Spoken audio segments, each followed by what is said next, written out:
Good morning बच्चा party. सो बेटा आज हम लोग स्टार्ट करने वाले हैं 10th साइंस फिजिक्स वाला सेगमेंट और उसमें आज हम लोग देखने वाले हैं एक इंपॉर्टेंट चैप्टर जो कि फिजिक्स का सेकंड चैप्टर भी आप कह सकते हैं, मैग्नेटिक इफेक्ट ऑफ करंट। तो इस चैप्टर से क्या क्या इंपॉर्टेंस है और इसका सिलेबस क्या है सीबीएसई के साइट पे, वो सारा मैंने आपके लिए यहाँ ला के रखा है और सारे के सारे टॉपिक्स पे बेहतरीन एग्जाम्पल के साथ आज हम लोग पढ़ाई करेंगे।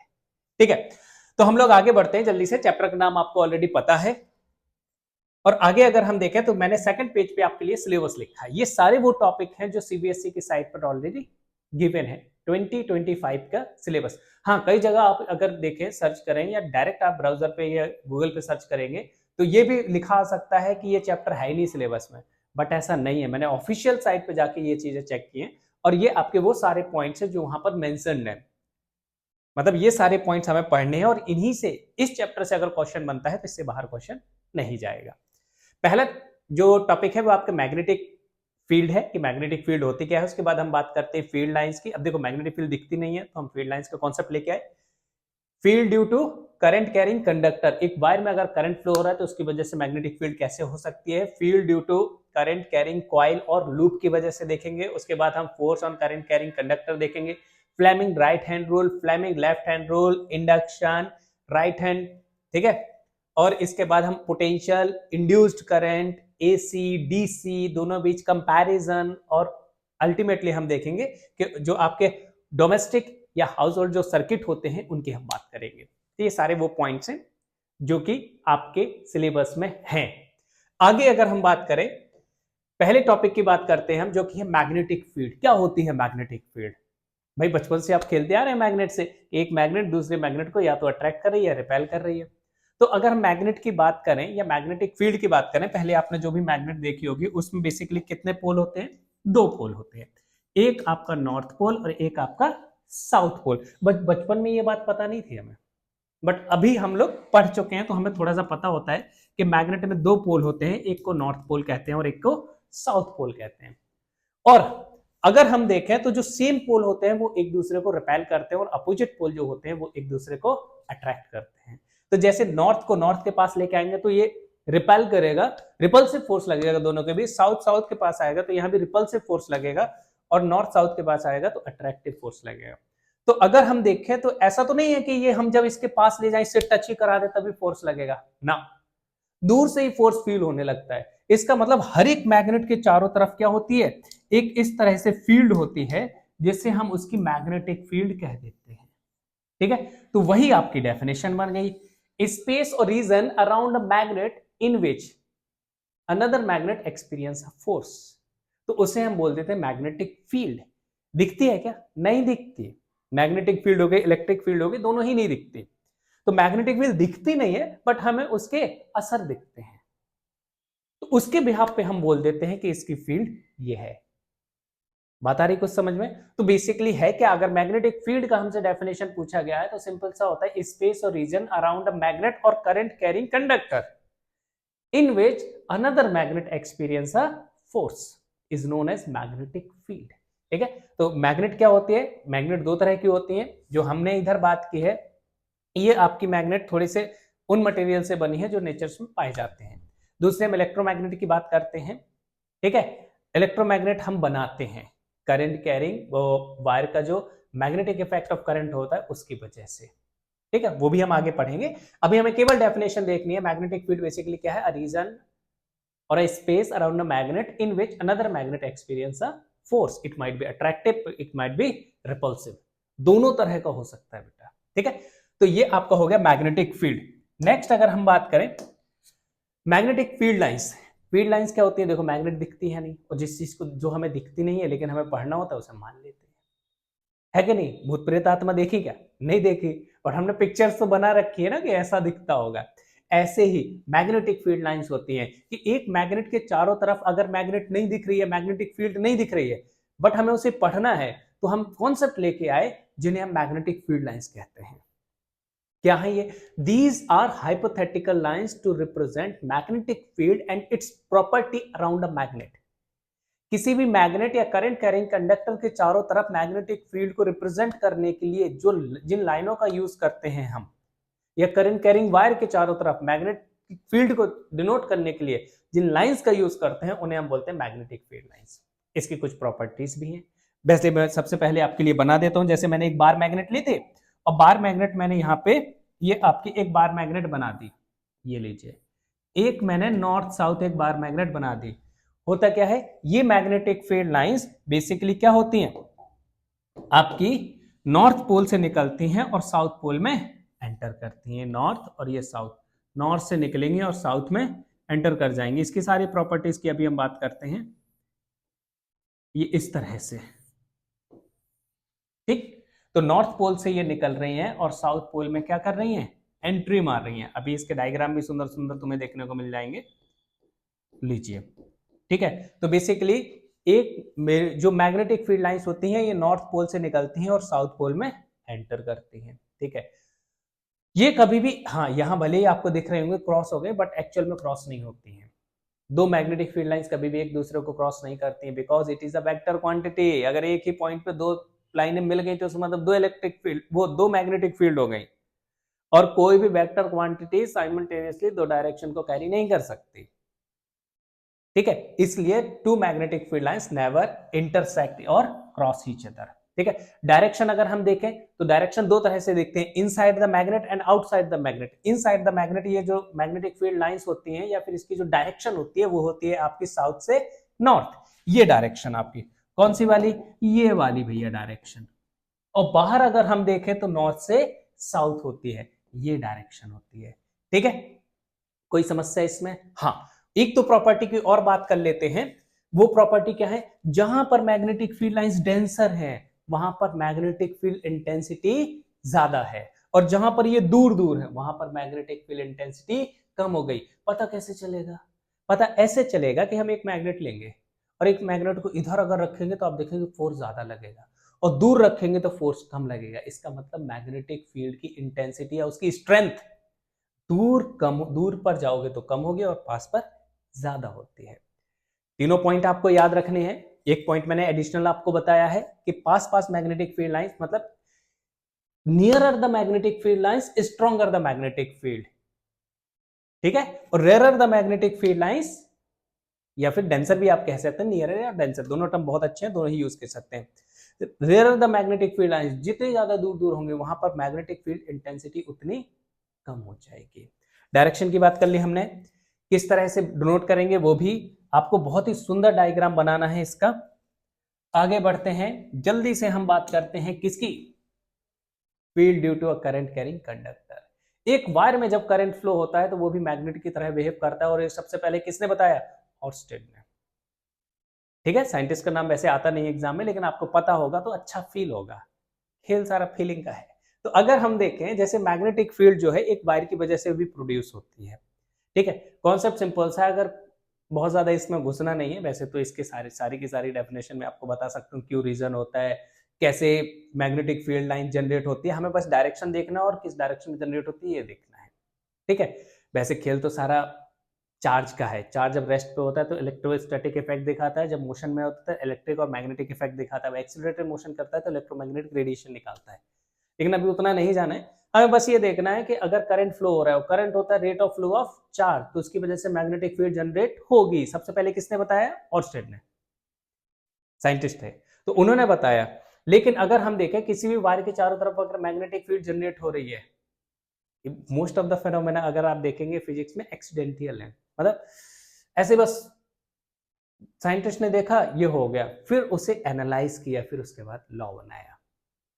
ये चीज होती है। जैसे मैडम क्यूरी के साथ भी यही हुआ था, जब रेडिएशन उन्होंने ऑब्जर्व किया और रेडियम की शायद खोज भी की थी उन्होंने। ये आपका करंट कैरिंग कंडक्टर है, और ये करंट कैरिंग कंडक्टर इस तरह से रखा हुआ है, ठीक है। अब इस करंट कैरिंग कंडक्टर में हम देख सकते हैं, इस करंट कैरिंग कंडक्टर में जो करंट है ऊपर की तरफ भी जा सकता है और नीचे की तरफ भी जा सकता है। अभी मैंने करंट ऊपर की तरफ फ्लो कराया है, ठीक है। इसकी डायरेक्शन हम निकालते हैं राइट हैंड थंब रूल से। वैसे और भी रूल है, जैसे दूसरा रूल क्या है, कॉर्पस्क्रू रूल, और क्या है, पाम रूल, लेकिन सबसे ज्यादा क्या आता है, राइट हैंड थंब रूल। इसका यूज थोड़ा सा इजी होता है इसलिए हम पढ़ते हैं।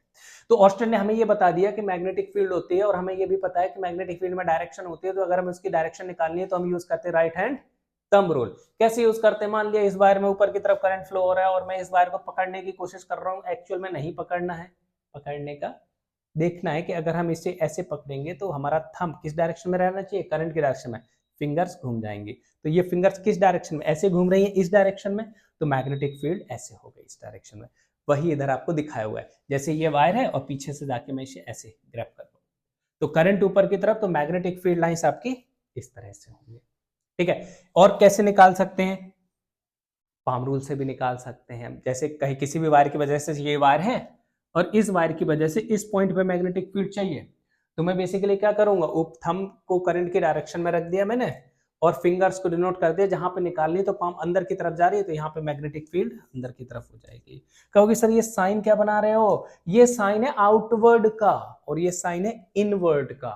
ठीक है, ये साइन क्या बताता है बेटा? ये आउटवर्ड डायरेक्शन। कौन सी डायरेक्शन? आउटवर्ड। ये जो प्लेन है, ये जो बोर्ड है, इसके परपेंडिकुलर बाहर की तरफ ये साइन है, इससे परपेंडिकुलर अंदर की तरफ ये साइन है, इससे बोलते हैं इनवर्ड, अंदर की तरफ। बात आ गई समझ में? राइट हैंड थंब रूल समझ में आ गया वे? ठीक है, हमें अपने थंब को किसकी डायरेक्शन में रखना है? करंट की डायरेक्शन में। फिंगर्स को कर्ल करना है, घुमाना है, तो फिंगर्स टिप्स जो जिस भी डायरेक्शन में घूम जा रही हो वो डायरेक्शन आपकी मैग्नेटिक फील्ड की डायरेक्शन हो जाएगी। नेक्स्ट अगर हम देखें जल्दी से,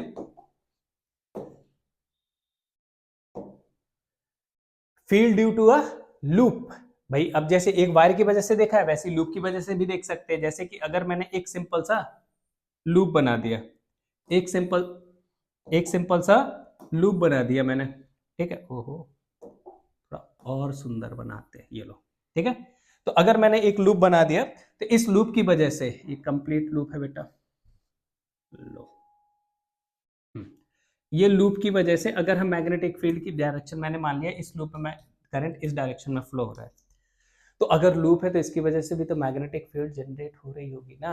अच्छा इस सेगमेंट को देखो आप ध्यान से, ये वाला जो सेगमेंट है इसमें करंट नीचे की तरफ जा रहा है, तो मैग्नेटिक फील्ड यहां से एंटर करेगी और यहां से बाहर निकलेगी। इसकी वजह से देखो यहां से एंटर करेगी, यहां से बाहर निकलेगी।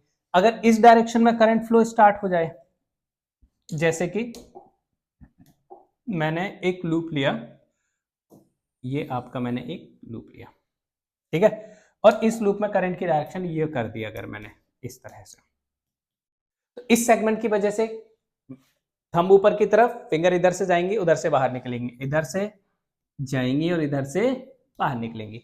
इसके लिए नीचे की तरफ इधर से एंटर करेंगी और इधर से बाहर निकलेंगी। इसके लिए अगर हम देखें यहां से एंटर करेगी और यहां से मैग्नेटिक फील्ड बाहर निकलेगी। यहां अगर हम देखें तो यहां से एंटर करेंगे और यहां पर मैग्नेटिक फील्ड बाहर निकलेंगे। बस इसी को मैंने इधर दिखाया हुआ है।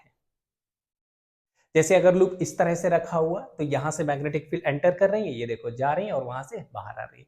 इस केस में क्या है, यहां से एंटर कर रही है और इधर से बाहर आ रही है।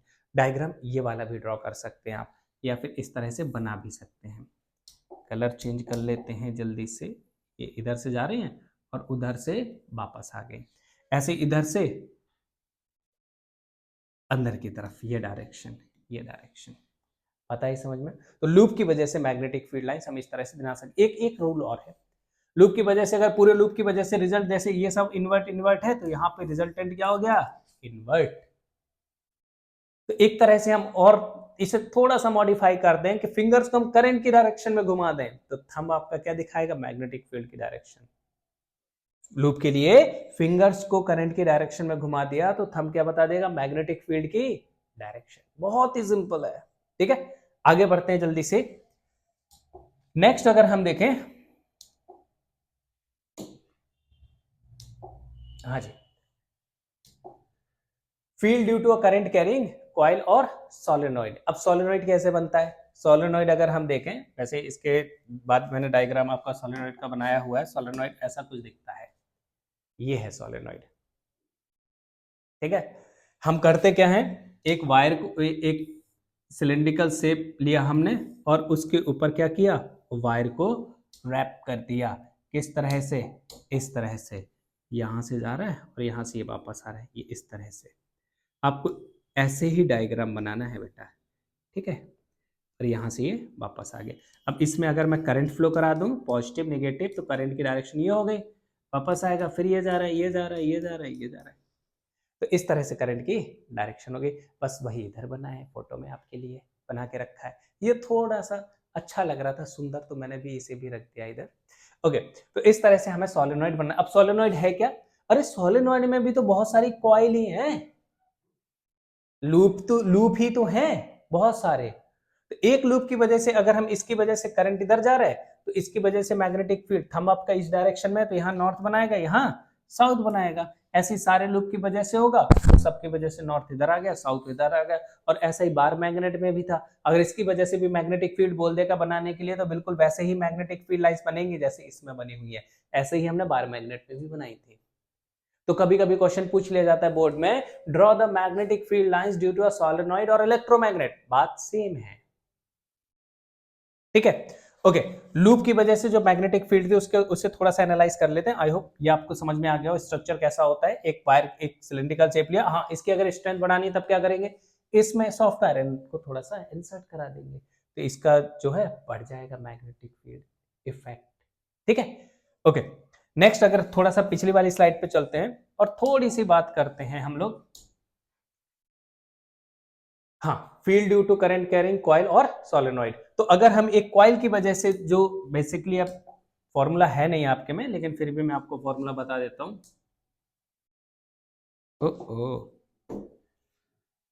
हाँ, तो अगर हम यहां पे देखें, ओके, ये अगर हम देखें जैसे एक कॉइल की वजह से, जैसे कि मैंने एक कॉइल बनाई है, ये सुंदर सी कॉइल बन गई, ठीक है। अब इस कॉइल की वजह से जो मैग्नेटिक फील्ड होगी वो किन किन चीजों पे डिपेंड करेगी। इसके अंदर अगर मैंने इस डायरेक्शन में फ्लो करा दिया, ये इस डायरेक्शन में ये फ्लो करा दिया, तो इसकी वजह से जो मैग्नेटिक फील्ड होगी अंदर की तरफ होगी, ये अंदर की तरफ। और भी एक तरीका है, हम इसे इंटेंसिटी कैसी होती है, या अगर हमें बढ़ाना है या घटाना है मैग्नेटिक फील्ड को अंदर, वो हम कर सकते हैं। इसकी जो मैग्नेटिक फील्ड का फॉर्मूला होता है, B इज इक्वल टू होता है mu naught I upon 2r। R इसकी रेडियस है। तो इसकी जो मैग्नेटिक फील्ड होती है करंट के डायरेक्टली प्रोपोर्शनल टू होती है और रेडियस के इनवर्सली प्रोपोर्शनल होती है। मतलब अगर मैग्नेटिक फील्ड घटाना है तो रेडियस बढ़ा दो या करंट घटा दो, बात सेम ही है। बढ़ाना है मैग्नेटिक फील्ड तो रेडियस छोटी कर दो और करंट को बढ़ा दो। तो इस वजह से क्या होगा, इसकी जो मैग्नेटिक फील्ड इंटेंसिटी होगी इसके सेंटर पे वो बढ़ जाएगी, ठीक है। और ऐसे ही सोलेनॉइड क्या है, बस इन्हीं को मिला के हमने सोलेनॉइड बना दिया है। जब बहुत सारे लूप एक साथ मिल जाते हैं तो सोलेनॉइड को फॉर्म कर लेते हैं एक सिलिंड्रिकल फॉर्म में, ठीक। डेफिनेशन याद रखना है। आगे बढ़ते हैं जल्दी से। ओके, सोलेनॉइड आपको ऑलरेडी मैंने समझा दिया है कि सोलेनॉइड क्या है। नेक्स्ट देखें, okay, force on a current carrying conductor, या फिर हम देखते हैं फ्लेमिंग लेफ्ट हैंड रूल। जैसे कि बात को समझना, ये बहुत ध्यान देने वाली बात है। जैसे कि मैंने एक लिया नॉर्थ पोल, क्या लिया, एक नॉर्थ लिया, ठीक, ओके जी। एक मैंने लिया साउथ, ठीक है जी। अब जो मैग्नेटिक फील्ड होगी ये कहां से कहां जा रही होगी, नॉर्थ से साउथ की तरफ। तुमने बोला ठीक, मैंने भी बोला ठीक, बहुत सही है सर। अब मैंने रख दिया इसमें एक वायर, क्या रख दिया, वायर। एक मैग्नेटिक फील्ड पहले से थी और एक इस वायर में जैसे ही मैंने करंट फ्लो कराया तो मैग्नेटिक फील्ड जनरेट हो गई। अब इसकी वजह से भी मैग्नेटिक फील्ड है और इसकी वजह से भी मैग्नेटिक फील्ड है, तो दोनों के बीच फोर्स लगेगा कि नहीं। जैसे एक मैग्नेट की वजह से फोर्स है, दूसरे मैग्नेट की वजह से भी फील्ड है, दोनों पास पास आती है तो टच होने से पहले भी फोर्स लगने लगता है, वैसे इधर हो जाएगा। तो इस वायर पर भी क्या लगने लगेगा, फोर्स, क्योंकि एक मैग्नेटिक फील्ड पहले से थी, एक वायर हमने रख दिया और उसमें करंट फ्लो करा दिया तो उसकी वजह से भी मैग्नेटिक फील्ड जनरेट हो गई। और मैग्नेटिक फील्ड एक दूसरे से इंटरेक्ट करती हैं, सेम पोल क्या करते हैं, रिपेल करते हैं, अपोजिट पोल अट्रैक्ट करते हैं। तो ऐसे इसकी वजह से भी यहां पर जनरेट हो जाएगा आपका क्या, इस डायरेक्शन में। यहां अगर हम सामने से देख रहे हैं तो यहां पर इनवर्ट और यहां पर आउटवर्ड, इसकी वजह से इस पर लगने लगेगा एक फोर्स।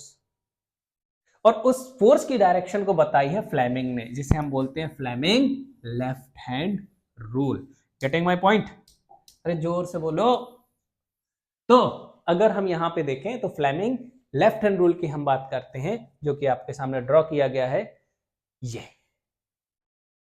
अगर मैग्नेटिक फील्ड की जो डायरेक्शन है वो मैंने ये ली है, करंट ऊपर की तरफ फ्लो हो रहा है, तो इस पर फोर्स कहां लगेगा? इनवर्ट। इस पर फोर्स कहां लगेगा बेटा? इनवर्ट, अंदर की तरफ फोर्स लगेगा इस पर। ठीक है, अब हम थोड़ा सा इसका सिनेरियो चेंज करते हैं। अभी ये समझ में नहीं आ रहा कि इस डायरेक्शन में फोर्स लगेगा इनवर्ट या आउटवर्ट, थोड़ा सा आपको मे भी परसेप्शन ना आ रहा हो। एक एग्जाम्पल और लेते हैं तगड़ा सा। मैं मैग्नेटिक फील्ड बनाता हूं अंदर की तरफ। कहां बना रहा हूं मैग्नेटिक फील्ड? ये मैंने मैग्नेटिक फील्ड बना ली। रेड कलर कम दिख रहा होगा आपको। ओके, तो ये आपकी मैग्नेटिक फील्ड मैंने बना ली।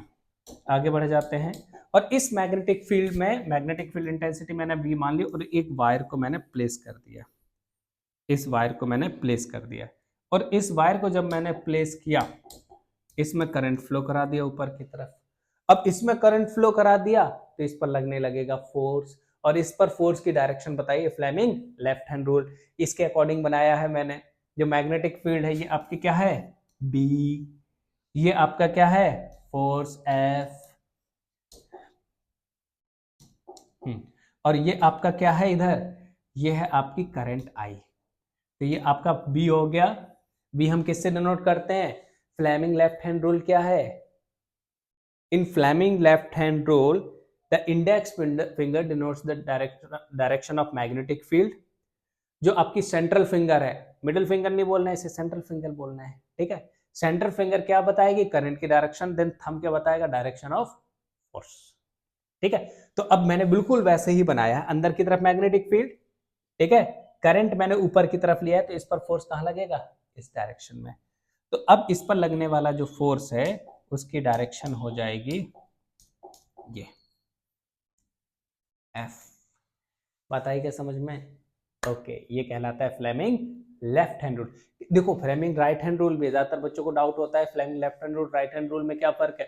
फ्लेमिंग लेफ्ट हैंड रूल बेटा किसी भी करंट कैरिंग कंडक्टर पर किस डायरेक्शन में फोर्स लग रहा है उसे बताता है, और राइट हैंड रूल बेसिकली क्या बताते हैं? इंड्यूस्ड करंट को बताते हैं। इसकी बात हम आगे करेंगे, तो कर ही लेते हैं, जल्दी से आगे बढ़ते हैं। और नेक्स्ट टॉपिक है आपका इलेक्ट्रोमैग्नेटिक इंडक्शन। अच्छा ये बताओ, सोचो, एक मैग्नेटिक फील्ड है, और उस मैग्नेटिक फील्ड में आपने एक वायर को रखा और वायर में करंट फ्लो करा दिया, तो उस पर क्या फोर्स लगने लग गया? और फोर्स लगेगा तो एक्सिलरेशन भी होगा, क्योंकि फोर्स है जहां एक्सिलरेशन है वहां। और एक्सिलरेशन क्या होता है? Rate of change of velocity. मतलब वेलोसिटी में चेंज होगा, वेलोसिटी आ जाएगी उस पर। हाँ जी, तो वायर पर फोर्स लगने लगा तो वायर मूव करना स्टार्ट कर देगा। अब इसका अपोजिट देखते हैं। मैंने मान लिया मैंने एक मैग्नेटिक फील्ड है, उसमें वायर को रख दिया। अब मैं इसमें करंट फ्लो नहीं करा रहा हूं, मैं इससे मूव करा रहा हूं। क्या करा रहा हूं? मैं इसे वायर को मूव करा रहा हूं, और जैसे ही मैं वायर को मूव कराऊंगा क्या इसमें करंट आना चाहिए? हाँ आएगा, बट वायर को इस तरह से मूव कराना है कि वायर मैग्नेटिक फील्ड लाइंस को कट कर रहा हो, तो उसमें करंट इंड्यूस हो जाएगा। फ्लक्स आपके सिलेबस में है नहीं, वरना मैं आपको थोड़ा सा फ्लक्स के बारे में जानकारी दे देता। बेसिकली फ्लक्स होता है number of magnetic field lines passing through a area, इसे मैग्नेटिक फ्लक्स कहते हैं। तो जब भी कोई बार किसी मैग्नेटिक फील्ड को, जैसे ये मैग्नेटिक फील्ड है और ये इस तरह से है और ये वायर ऐसे जा रहा है, तो इसमें करंट इंड्यूस होगा। लेकिन अगर ये ऐसे जा रहा है तो अब मैग्नेटिक फील्ड लाइंस कट नहीं हुई, तो अब ये इंड्यूस नहीं होगा करंट। ठीक है, तो इंडक्शन बेसिकली क्या है? phenomena of inducing an electric current in a coil by changing magnetic field। Magnetic field, हाँ, इंडक्शन अगर हम देखें तो दो तरह से कर सकते हैं, या मैग्नेटिक फील्ड को चेंज कर दें या फिर, ठीक है, देखो थोड़ा सा बात कर लेते हैं इस पे। जैसे कि ये आपका एक नॉर्थ पोल है और ये आपका साउथ पोल है, और यहाँ पे एक, यार थोड़ा ज़्यादा ना हो जाए, चलो। तो अगर हम देखें, बेसिकली ये है आपका मैग्नेटिक फील्ड, ये आपका मैग्नेटिक फील्ड लिया B, और इसमें एक वायर रख दिया मैंने। वायर को मैं ऐसे भी रख सकता हूँ, वायर को मैं ऐसे भी रख सकता हूँ। ठीक है, अब इस वायर को मैं अंदर की तरफ या बाहर की तरफ जैसे ही मूव कराऊंगा तो ये मैग्नेटिक फील्ड लाइंस को कट करेगा, तो इसमें इंड्यूस्ड करंट आएगा या इंड्यूस्ड ईएमएफ आएगा, बट इसमें नहीं आएगा क्योंकि ये मैग्नेटिक फील्ड लाइंस को कट नहीं कर रहा है। सिंपल सा लॉजिक है, मैग्नेटिक फील्ड लाइंस कट होंगी तो इंड्यूस्ड करंट आएगा, और मैग्नेटिक फील्ड लाइंस कट नहीं होंगी तो इंड्यूस्ड करंट नहीं आएगा। ठीक है, ओके। अब इंड्यूस्ड करंट अगर हम देखें एक तरह से और देखा जा सकता है, चलो एक पर्सपेक्टिव और ले लेते हैं। जैसे कि मैंने मैग्नेटिक फील्ड की डायरेक्शन इन्वर्ट ले ली बेटा, ये इन्वर्ट ले ली मैग्नेटिक फील्ड की डायरेक्शन, ठीक। तो अगर हम यहाँ पे देखें और इसमें मैंने रख दिया एक वायर को, अब ये वायर मैग्नेटिक फील्ड लाइंस अंदर की तरफ है, वायर उधर जाए या इधर आए, ये गलत कर दिया, करंट की डायरेक्शन तो बाद में आएगी ना। हाँ, तो ये मैंने एक वायर ले लिया और इस वायर को मैंने मूव करा दिया उस डायरेक्शन में, तो इसमें करंट इंड्यूस हो जाएगा। अब इंडक्शन हमें पता चल गया, लेकिन करंट किस डायरेक्शन में इंड्यूस होगा, उसके लिए फ्लेमिंग ने लॉ दिया है, जिसे हम फ्लेमिंग राइट हैंड रूल कह देते हैं। आगे बढ़ते हैं जल्दी से। इंड्यूस्ड पोटेंशियल है डिफरेंस, बात वही है जो मैंने अभी बात की है कि जो मैग्नेटिक फील्ड की देखो ये डायरेक्शन है, ये वायर लिया हुआ है, वायर को मूव कराएंगे तो इसमें इंड्यूस्ड करंट आ जाएगा, करंट फ्लो होने लगेगा, और उसकी वजह से करंट फ्लो होने का मतलब क्या है, करंट फ्लो होने का मतलब है चार्ज का फ्लो होना, और चार्ज जब एक तरफ से दूसरी तरफ जाएगा तो एक तरफ इकट्ठा हो जाएगा, तो एक तरफ नेगेटिव एक तरफ पॉजिटिव, जिसकी वजह से पोटेंशियल जनरेट होगा, इसे ही इंड्यूस्ड पोटेंशियल डिफरेंस कह देते हैं।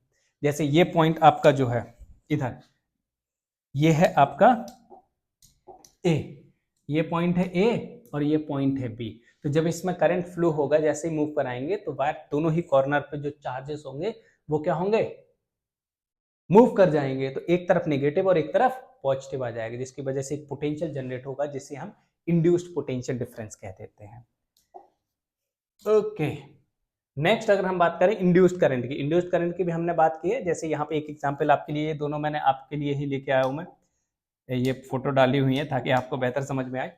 जैसे यहाँ पे अगर हम देखें तो यहाँ पे अगर आपका जो मैग्नेटिक फील्ड का डायरेक्शन है वो नॉर्थ से साउथ है और वायर नीचे की तरफ जा रहा है, अच्छा वायर आगे पीछे मूव करता तो होता ना, मैग्नेटिक फील्ड लाइंस को कट होना पड़ेगा तभी ये इंड्यूस्ड। अब यहाँ पे अगर हम देखें तो इसके अकॉर्डिंग जैसे ही वायर नीचे की तरफ जा रहा है तो इसमें करंट इंड्यूस्ड होगा, हाँ होगा, क्योंकि मैग्नेटिक फील्ड लाइंस कट हो रही है। आगे पीछे मूव करे उसके पैरेलल तो मैग्नेटिक फील्ड लाइंस कट नहीं होंगे, तो उस पर कोई भी इंड्यूस्ड करंट नहीं आएगा, जैसे कि ये, ठीक है। इंड्यूस्ड मैग्नेटिक फील्ड इंड्यूस्ड क्यों हो रही है, ठीक है, और करंट, जैसे कि एक कॉइल ली मैंने, इसका एग्जांपल मैं आपको बता देता हूं। जैसे कि मैंने एक कॉइल ली है और यहां से एक मैग्नेट ली मैंने, और इस मैग्नेट को बेटा मैं नीचे की तरफ लेके आ रहा हूं, तो इस मैग्नेट की जो मैग्नेटिक फील्ड लाइंस होंगे वो कैसे होंगे,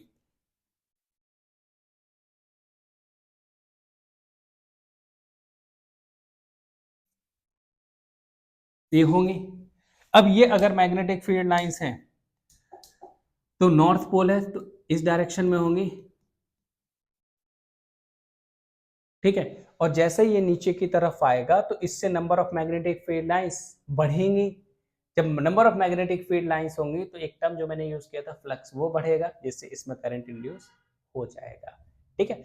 लेंज लॉ भी है, फैराडे लॉ भी है, लेकिन वो आपके सिलेबस में नहीं है, इसलिए मैं उनमें जा नहीं रहा हूँ, क्योंकि हमें बोर्ड के लिए तैयार करना है, तो जितनी लिमिटेड चीजें हैं जो टॉपिक है उन्हीं में रह के पढ़ना है, वरना ये टॉपिक बहुत ही अच्छा है, बहुत ही वास्ट है, बहुत कुछ पढ़ा जा सकता है इसमें, ठीक है। तो जैसे ही मैं इस मैग्नेट को ऊपर ले जाऊंगा तब भी इसमें करंट इंड्यूस होगा, मैं नीचे लेके आऊंगा तब भी इसमें करंट इंड्यूस होगा, basically number of magnetic field lines इससे घटेंगी और बढ़ेंगी, इसमें भी number of magnetic field lines cut हो रही है, ठीक है। नेक्स्ट अगर हम बात करें, नेक्स्ट हमें बात करनी है फ्लेमिंग राइट हैंड रूल की, जिसका हमें था इंतजार, वो घड़ी आ गई, सर बता रहे हैं induce current induce current induce current, लेकिन डायरेक्शन नहीं बता रहे हैं, तो डायरेक्शन निकालते हैं फ्लेमिंग राइट हैंड रूल से। तो ये राइट हैंड रूल बेसिकली है क्या, जैसे कि एक मैग्नेटिक फील्ड ले ली मैंने इनवर्ट डायरेक्शन में, बड़ा तसल्ली से पढ़ेंगे, ध्यान से देखो, बहुत ही सिंपल सा टॉपिक है और क्वेश्चन इससे आएगा ही आएगा। तो अगर हमने ले लिया एक आपका ये वायर, ठीक बेटा, इस वायर में ओहो ये मैंने एक वायर ले लिया और इस वायर को मैं इस डायरेक्शन में मूव करा रहा हूं। अब फ्लेमिंग राइट हैंड रूल क्या कहता है, क्या कहता है, ये क्या है, इंडेक्स फिंगर, ये क्या डिनोट करती है, मैग्नेटिक फील्ड की डायरेक्शन। ये थंब, ये क्या डिनोट करता है, सर जिस डायरेक्शन में जा रहा है वेलोसिटी। सर ये क्या डिनोट करेगा, ये इंड्यूस्ड करंट बताएगा। बड़ा कंफ्यूजन है ये, हाँ ये अलग है, ये अलग है। ये फ्लेमिंग राइट हैंड रूल है, वो फ्लेमिंग लेफ्ट हैंड रूल था। वो बता रहा था कि आपका करंट कैरिंग कंडक्टर फोर्स किस डायरेक्शन में लेगा, ये बता रहा है कि करंट किस डायरेक्शन में इंड्यूस्ड होगा। ठीक है, तो ये मैग्नेटिक फील्ड की डायरेक्शन बताएगा, ये मोशन बताएगा, तो ये इंड्यूस्ड करंट बता देगा। देखो बिल्कुल वैसे ही रखा हुआ है मैंने। ये बता रहा है मूवमेंट वेलोसिटी, ये क्या बता रहा है, मूवमेंट वेलोसिटी। ये आपका क्या बता रहा है, बी मैग्नेटिक फील्ड। और ये आपका क्या बता रहा है, ये आपका बता रहा है करंट आई, इंड्यूस्ड करंट। ठीक, तो अब हम इसमें ये चीज फिट करते हैं। मैंने अंदर की तरफ मैग्नेटिक फील्ड लिया, इधर मूव करा दिया। देखो जो आपकी आप क्या बोलते हैं इसे, सेंट्रल फिंगर। सेंट्रल फिंगर कहाँ है, मिडिल फिंगर नहीं बोलना है, सेंट्रल फिंगर बोलना है। ठीक है, तो अगर हम देखें तो ये कहाँ है, ऊपर की तरफ। तो इसका मतलब इसमें जो करंट की डायरेक्शन होगी बेटा वो कहाँ होगी, अपवर्ड। इंड्यूस्ड करंट की डायरेक्शन क्या होगी, अपवर्ड। बहुत ही सिंपल है, ये देखो ऐसे नहीं घुमाना है, ऐसे रखना है। ठीक है, ओके। एक एग्जाम्पल और लेते हैं इसमें सुंदर सा। ओके, जैसे कि मैग्नेटिक फील्ड आउटवर्ड नहीं इनवर्ट ही लेते हैं, बट वायर की पोजीशन अलग अलग लेते हैं हम लोग थोड़ा सा, ताकि ये चीज और दिमाग में बैठ पाए आपके। ठीक है, ओके। तो देखो एक वायर मैंने ये लिया, एक वायर मैंने ये लिया, ठीक, ओके। एक वायर मैंने ये लिया, तो ये वायर जा रहा है कहाँ, इनकी जो डायरेक्शन ऑफ वेलोसिटी है ये इधर जा रहा है v से, ये इधर जा रहा है v से, और ये इधर जा रहा है v से। ये वायर 1, ये वायर 2, ये वायर 3। अब आपको ये बताना है कि इन वायर में जो इंड्यूस्ड करंट होगा वो किस डायरेक्शन में होगा, जल्दी जल्दी बताओ। तो अगर इन वायर में इंड्यूस्ड करंट बताना है sir, right hand thumb rule, तो राइट हैंड थंब रूल क्या है, ये वायर तो मिट गया, लो जी। तो अगर हम देखें right hand thumb rule, okay, right hand thumb rule मतलब मैग्नेटिक फील्ड वेलोसिटी की डायरेक्शन सर इनवर्ट, ओके। इसमें कहा गया, इनवर्ट। इसमें सर लेफ्ट साइड, ये हो गया। इसमें ओ तो इस डायरेक्शन में, तो ये इंड्यूस्ड करंट की डायरेक्शन हो गई आपकी। चमका नहीं चमका, बहुत जरूरी है। ऐसे आगे बढ़ते हैं जल्दी से। नेक्स्ट है आपका डायरेक्ट करंट। हाँ जी, इंड्यूस, बहुत ही क्विकली मैंने आपको सारे टॉपिक समझाएं, अभी क्लॉक फेस रूल थोड़ा सा बता दूंगा। ठीक है, हम डायरेक्ट करंट की बात करते हैं। डायरेक्ट करंट क्या है, डायरेक्ट करंट एक ऐसा करंट जो एक स्पेसिफिक डायरेक्शन में फ्लो होता है, उसे हम बोल देते हैं डायरेक्ट करंट, या स्टडी करंट भी कभी कभी कह देते हैं। ठीक है, DC stand for direct current, meaning the electric current flow consistently in one direction only. वही एक सिंगल डायरेक्शन में जो फ्लो होता है। जैसे कि मैंने यहाँ पे आपका एग्जाम्पल लिया बैटरी। बैटरी पहले हम चार्ज करते हैं, बैटरी चार्ज हो गई, तो बैटरी को जब हम सर्किट से जोड़ेंगे तो पॉजिटिव से करंट आएगा और नेगेटिव की तरफ जाएगा। वो सॉरी, पॉजिटिव से करंट, हाँ सही, पॉजिटिव से करंट आएगा और नेगेटिव की तरफ जाएगा। लेकिन इलेक्ट्रॉन कहाँ जाएंगे, इलेक्ट्रॉन जाएंगे नेगेटिव से पॉजिटिव। तो यहाँ पर अगर हम करंट की डायरेक्शन देखें तो करंट की डायरेक्शन जो रहेगी ये है आई की डायरेक्शन, और इलेक्ट्रॉन की डायरेक्शन आपकी ये रही, इलेक्ट्रॉन की डायरेक्शन ये रही, और करंट की डायरेक्शन ये रही। करंट पॉजिटिव से निकलता है और नेगेटिव में जाता है। एक ऐसा करंट जो कि एक स्पेसिफिक डायरेक्शन में फ्लो होता है उसे हम बोल देते हैं direct current. A current which flow in a specific direction, ये इसे बोलते हैं डीसी करंट या डायरेक्ट करंट। एसी आपका क्या हो गया,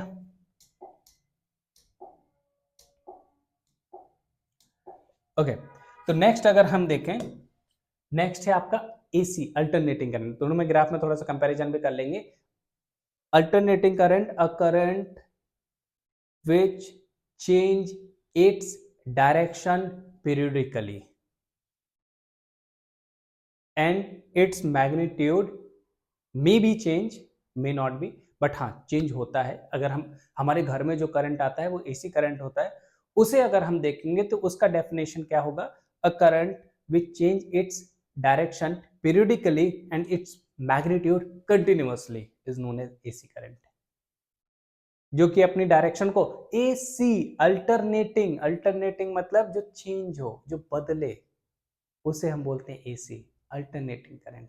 ठीक है, तो अल्टरनेटिंग करंट डिनोट कैसे करेंगे, ग्राफ आपका ये हो सकता है, और इसका जो साइन होता है ना बेटा अल्टरनेटिंग करंट का, ये होता है, इस तरह से हम साइन करते मतलब दिखाते हैं ऐसे बना के, और ये आपका एसी करंट का। बैटरी का इस तरह से होता है, पॉजिटिव नेगेटिव, लेकिन बैटरी अगर हम देखें तो ये बैटरी का है। एसी का अगर हम देखें तो ये आपका एसी का साइन है, ये एसी सोर्स। ठीक है, वेव के फॉर्म में भी डिनोट करते हैं एसी करंट को। अगर ग्राफ के फॉर्म में अगर बनाना है तो ग्राफ के फॉर्म में कैसे बनाएंगे, एसी करंट को इस तरह से वेव चलती हैं, और डीसी की ऐसे भी हो सकती है, ये करंट है, ये टाइम है, ये टाइम है, ये करंट है डीसी, और ऐसे भी हो सकता है ये आई और टी बढ़ता जा रहे हैं एक ही डायरेक्शन में, तो एसी ये और डीसी ये। चलिए जी आगे बढ़ते हैं जल्दी से। फ्रीक्वेंसी क्या हो सकती है, फ्रीक्वेंसी अगर हम देखें तो फ्रीक्वेंसी बेसिकली क्या होती है, फ्रीक्वेंसी से सिंपल सा मतलब होता है कि जो एसी करंट की आप बात कर रहे हैं वो जो डायरेक्शन चेंज कर रहा है पर सेकंड में कितने बार चेंज हो रहा है। हमारे घर में जो सप्लाई आती है या फिर जो करंट आता है एसी करंट, उसकी फ्रीक्वेंसी जो होती है, उसकी फ्रीक्वेंसी पता है कितनी होती है, उसकी फ्रीक्वेंसी होती है 50 हर्ट्ज। कहोगे ये क्या बला है, हाँ भाई ये बला ही है। 50 हर्ट्ज का मतलब 50 बार चेंज होता है, या फिर इसे हम सेकंड इनवर्स भी लिखते हैं या पर सेकंड भी लिखते हैं, 50 पर सेकंड मतलब 50 बार वो अपनी डायरेक्शन एक सेकंड में बदल लेता है। बताइए क्या समझ में, हाँ 50 टाइम्स। तो जो एसी करंट की फ्रिक्वेंसी होती है जो हमारे यहाँ हाउस होल्ड, जैसे कि यहाँ पे एक पड़ा होगा, मैं अभी आपको बताता हूँ, जैसे इन पे जितने भी अप्लायंसेस लगे होते हैं या हम घर में जितने भी अप्लायंसेस देखते हैं इनमें बना होगा, ये देखो यहाँ पे पता नहीं आपको दिख रहा है नहीं दिख रहा है, ये वेव बनी है। ठीक है, तो ये जो होते हैं इन सब में लिखा होता है फ्रीक्वेंसी, तीन चीजें लिखी होती हैं। पहले तो क्या लिखा होता है, पहले आपका लिखा होता है इसमें कि ये कितने वॉट का है, मतलब पर सेकंड कितनी एनर्जी कंज्यूम करता है। दूसरी चीज लिखी होती है कि पोटेंशियल कितने पोटेंशियल पे चलता है, जैसे हमारे यहाँ जो है 220 220 वोल्ट की सप्लाई आती है, और हमारे मार्केट में जितने भी अप्लायंसेस है सब इसी पोटेंशियल का यूज करते हैं।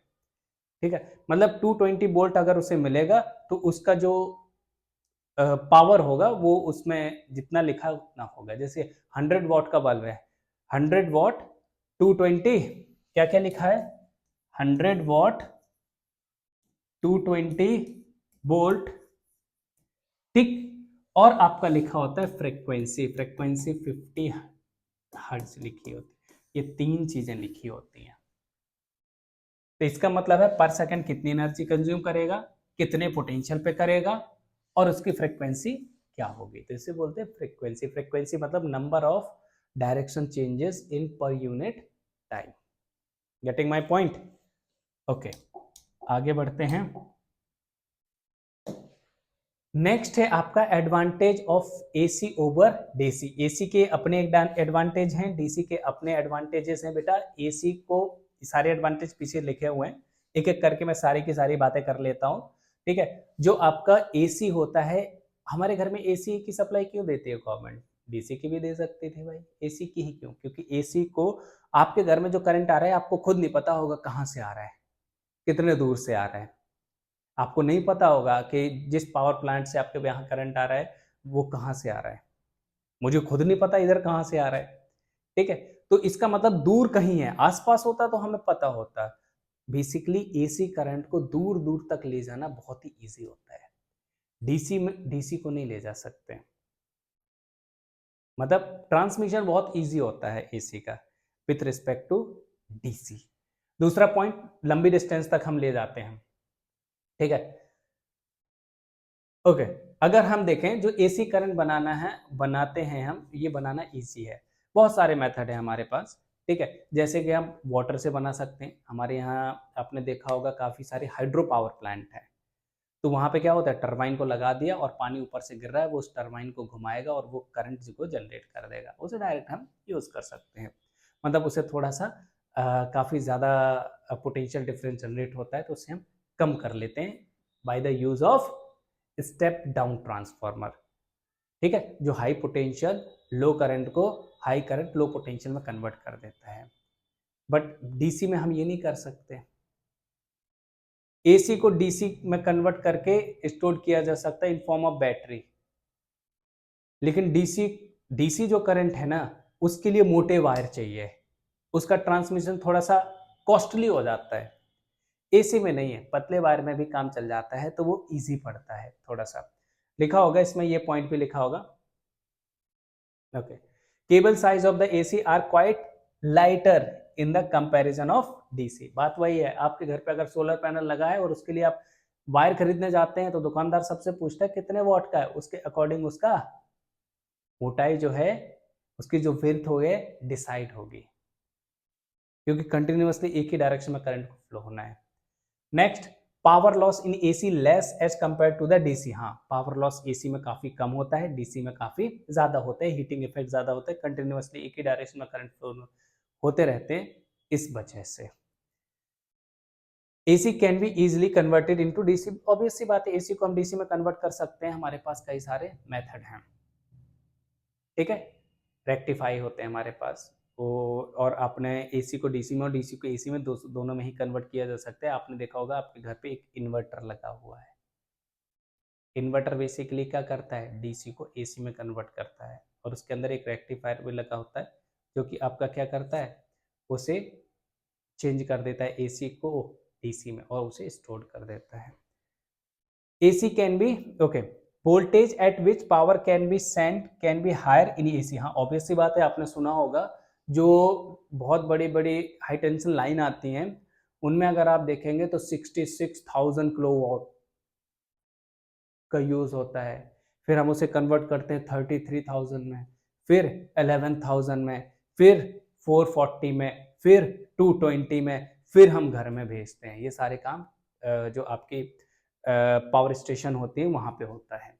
और आपने अपने आसपास देखा होगा ट्रांसफार्मर भी रखे होंगे जो 11,000 वोल्ट को कन्वर्ट करता है किसमें, वो 220 वोल्ट में और 440 वोल्ट में। बताइए समझ में? हाँ, तो ये इजी होता है एसी में। डीसी में ये सारी चीजें बहुत कॉस्टली और बहुत टफ पड़ती हैं, ठीक। ये पॉइंट याद रखने, पूछ लिया जाता है यहां से क्वेश्चन। नेक्स्ट अगर हम देखें, नेक्स्ट हमें थोड़ी सी बात करनी है डोमेस्टिक इलेक्ट्रिक सर्किट की। किसकी बात करनी है? Domestic electric circuit. क्या होता है डोमेस्टिक इलेक्ट्रिक सर्किट? अरे आपके घर में जो यूज हो रहा है, बाहर से दो वायर आ रहे हैं, एक फ्यूज लगा दिया, एक मेन स्विच लगा दिया, ठीक है, तो वो सब हम देखेंगे इधर। थोड़ा सा घर जैसा नहीं दिख रहा होगा, घर की वायरिंग क्योंकि अलग तरह से होती है, उसकी डिजाइन अलग तरह से होती है, इसके भी बहुत सारे मेथड्स हैं, बट हम सिंपल फॉर्म ऑफ देख रहे हैं। जैसे दो वायर आते हैं, एक वायर होता है लाइव वायर और एक वायर होता है न्यूट्रल वायर। सर करंट तो वायर से फ्लो होता है, ये दूसरा वायर किस लिए? एक से आता है और दूसरे से जाता है। गवर्नमेंट को आप पर भरोसा नहीं है, आप उतना पोटेंशियल मेंटेन कर पाएंगे कि नहीं, इसलिए वो आने वाला और जाने वाला दोनों रास्ते प्रोवाइड करता है। तो लाइव वायर से करंट इन होता है, न्यूट्रल वायर से करंट जाता है, और एक होता है अर्थ वायर, जहां पे हमारे पावर स्विच होते हैं वहां पे हम अर्थ वायर भी लगाते हैं, एक 3 प्लग होता है, ठीक है। वो आपका यहाँ पे अवेलेबल है नहीं अभी, ओके, ठीक है। तो वो अर्थ वायर किस लिए? सेफ्टी के लिए होता है, ठीक। सबसे पहले ये आपकी लाइन आई तो मेन फ्यूज होता है कि इन केस अगर बहुत ज्यादा करंट किसी भी केस में आ गया तो आपका क्या हो जाएगा, फ्यूज तुरंत ही उसे गर्म होके पिघल जाएगा और सर्किट को ब्रेक कर देगा। लास्ट चैप्टर में हमने फ्यूज का यूज पढ़ा था, ठीक है। तो फ्यूज का ये बेसिकली सेफ्टी डिवाइस है ये।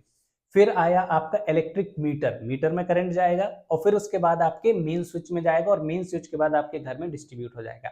तो पूरे घर में 2 वायर को हम ऐसे फैला देते हैं और सबको उससे कनेक्शन दे देते हैं, और सारे के सारे अप्लायंसेस पैरेलल में लगे होते हैं ताकि पोटेंशियल को सेम रखा जा सके। पैरेलल में पोटेंशियल सेम होता है क्योंकि सारे के सारे अप्लायंसेस, आप फैन, टीवी, फ्रिज, जितने भी आप यूज कर रहे हैं, वॉशिंग मशीन, सबके सब कितने 220 वोल्ट पे 220 वोल्ट पे काम करते हैं। तो हम अगर पैरेलल में जोड़ेंगे तो सब पर पोटेंशियल सेम बना रहेगा, ठीक है। और अर्थ वायर सेफ्टी के लिए होता है। ये आपका मेन स्विच है, यहाँ से एक लाइव वायर जा रहा है और यहाँ से एक न्यूट्रल वायर आ रहा है। आप देखो ऊपर जुड़ा है, ये भी लाइव और न्यूट्रल के बीच, ये भी लाइव और न्यूट्रल के बीच, ये भी लाइव और न्यूट्रल, सारे के सारे पैरेलल जुड़े हुए हैं। इसमें लगा दो, फोन चार्ज हो गया, इसमें लगा दो, टीवी चलने लग गया, इसमें लगा दो, फैन चलने लग गया, ठीक है। तो और ये आपका जो अर्थ वायर है, ये आपका एक सेफ्टी वायर होता है। जब भी आपका ये डोमेस्टिक इलेक्ट्रिक सर्किट है, आपको सीधा यही छाप देना है और सबके बारे में थोड़ा थोड़ा सा लिख देना है। इलेक्ट्रिसिटी मीटर क्या करता है, कितना करंट आ रहा है, कितना पावर या कितनी एनर्जी यूज हो रही है, उसमें यूनिट लिख के आती है। और हमें पता है 1 किलोवाट इज इक्वल टू कितना होता है, कितना होता है 1 यूनिट इज इक्वल टू, अगर आप देखें 1 यूनिट का मतलब होता है बेटा 1 किलोवाट आवर। और ये अगर आप देखें तो 3.6 इंटू 10⁻⁶ जूल देखा था हमने। तो इसके हिसाब से यूनिट आती है और एक यूनिट का खर्चा 7 रुपए 8 रुपए इस हिसाब से होता है, कहीं कहीं 10 रुपए भी है। उसके हिसाब से आपके बिजली का बिल आ जाता है। आई होप इतनी चीज़ें आपको समझ में आ गई होंगी। एक चीज़ जो पीछे थोड़ी सी हमें जिस पर बात करनी है, उस पर बात कर लेते हैं जल्दी से, और वो मेरे को बताना है आपको clock face rule. Clock face rule क्या होता है उसकी बात करेंगे।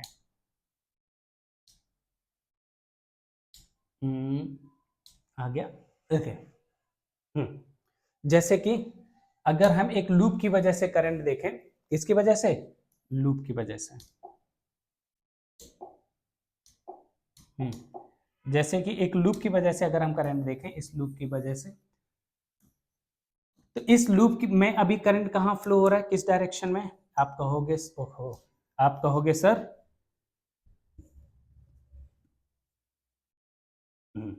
इस लूप में अगर आप देखें तो करंट किस डायरेक्शन में, आप कहोगे घड़ी कैसी होती है, घड़ी इस तरह से होती है, ये 12, ये 6 और ये 3 और ये 9, ये होती है आपकी क्लॉकवाइज डायरेक्शन।